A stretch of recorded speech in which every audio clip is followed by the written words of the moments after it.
Sejarah perkembangan Pancasila dari masa ke masa. Pancasila adalah dasar negara dan ideologi bangsa Indonesia. Ia bukan hanya sekadar 5 sila, tetapi juga cerminan jiwa, semangat, dan kepribadian bangsa. Sejak awal kemerdekaan hingga masa reformasi, Pancasila telah mengalami berbagai tantangan dan dinamika dalam penerapannya. Mari kita menelusuri perjalanan Pancasila dari masa ke masa. 1. Awal kemerdekaan, 1945-1949. Pada masa awal kemerdekaan, Pancasila ditetapkan sebagai dasar negara pada 18 Agustus 1945 melalui pembukaan UUD 1945.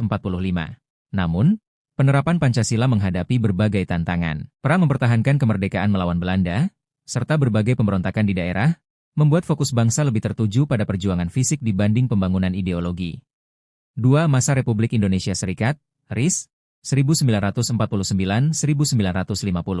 Pada masa ini, Indonesia berbentuk negara federal bernama Republik Indonesia Serikat. Konstitusi yang digunakan adalah Konstitusi RIS 1949, yang tidak secara eksplisit menyebut Pancasila sebagai dasar negara, melainkan mencantumkan nilai-nilai serupa. Namun, semangat Pancasila tetap dijaga dalam penyelenggaraan pemerintahan.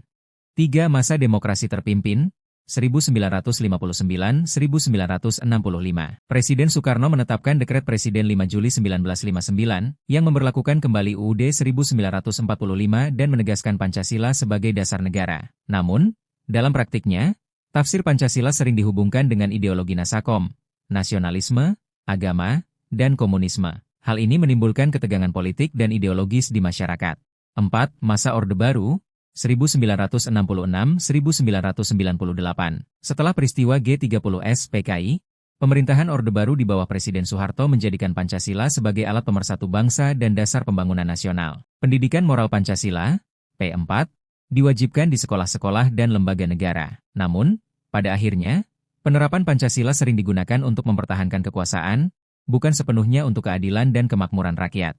5. Masa Reformasi, 1998 sampai sekarang. Setelah jatuhnya Orde Baru, era reformasi membawa semangat baru dalam kehidupan berbangsa. Pancasila kembali dipahami secara murni sebagai ideologi terbuka, bukan alat politik kekuasaan. Nilai-nilai Pancasila dihidupkan melalui demokrasi, hak asasi manusia, dan semangat gotong royong dalam kehidupan modern. Namun, tantangan baru muncul, seperti globalisasi dan polarisasi politik, yang menuntut bangsa Indonesia untuk terus meneguhkan nilai-nilai Pancasila.